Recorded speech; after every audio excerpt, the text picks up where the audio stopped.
Bəli, Suhrəvərdinin digər bir xüsusiyyəti budur ki, Suhrəvərdi öz əsərlərində, fəlsəfi əsərlərində dini mətnlərə də istinad edirdi. Qurana və hədislərə istinad edirdi. Məsələn, burada mən bir qeyd gətirmişəm Suhrəvərdinin əsərindən.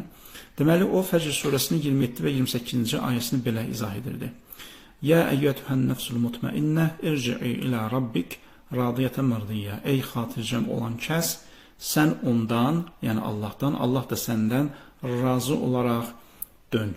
O səndən, sən də Allahdan razı olaraq dön Rəbbinə. Baxın, burada Suhrəvərdin çox qəşəng bir mülahizəsi var. Buyurur ki, Quran ki deyir dön, dönmək nə deməkdir? İnsan hara dönür? Dönmək odur ki, sən əvvəl bir yerdə olmusan, sonra oradan ayrılmısan, indi təzədən ora dönmək istəyirsən. Amma sən əgər bir yerdə heç vaxt olmamısansa, burada artıq dönmək müzakirə mövzusu deyil. Məsələn, tutalım, Misirdən də misal gətirilir. Biri sənə gəlib desə ki, dön Misrə, mənası nədir? Mənası budur ki, sən əvvəl Misirdə olmusan, qayıtmısan, indi sənə deyirlər ki, dön Misrə. Amma sən birinci dəfə gedirsənsə Misrə, heç kim sənə deməz ki, dön Misrə. İndi Suhrəvərdi deyir ki, ayədə də çox maraqlıdır. Deyilir ki, dön Rəbbinə. Bu nə deməkdir? Bu o deməkdir ki, əvvəl biz nə idik?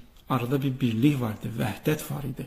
Ki, bu Suhrəvərdin nur nəzəriyyəsinə əsaslanır ki, nur, fərdi nur var, külli nur var və insan təkamül etdikcə o fərdi nurlar külli nura birləşir, çünki mənşəyi oradır. Suhrəvərdi baxın bu cür izah edir ki, bizim nurumuz əvvəldə, varlıq nurumuz əvvəldə Allahın o külli nuruna bitişik idi, sonradan ayrıldı və indi təzədən nədir? Ora qayıtmaq lazımdır. Baxın, çox maraqlı bir yanaşmadır. Görürsünüz, Suhrəvərdi bunu rasional prizmadan izah eləmir. Bunu o mənəvi təmizlənmə nəticəsində yaranan mükaşifədən qaynaqlanan bir izah kimi qeyd edir. Çünki bir filosof tutalım, sırf rasional metodundan bu ayəyə baxsa bir qənaətə gəlir, amma bir filosof ki, o rasional metodundan, rasional idrakdan əlavə, onda mənəvi təmizlənmə və intuitiv idrak var, mükaşifə var.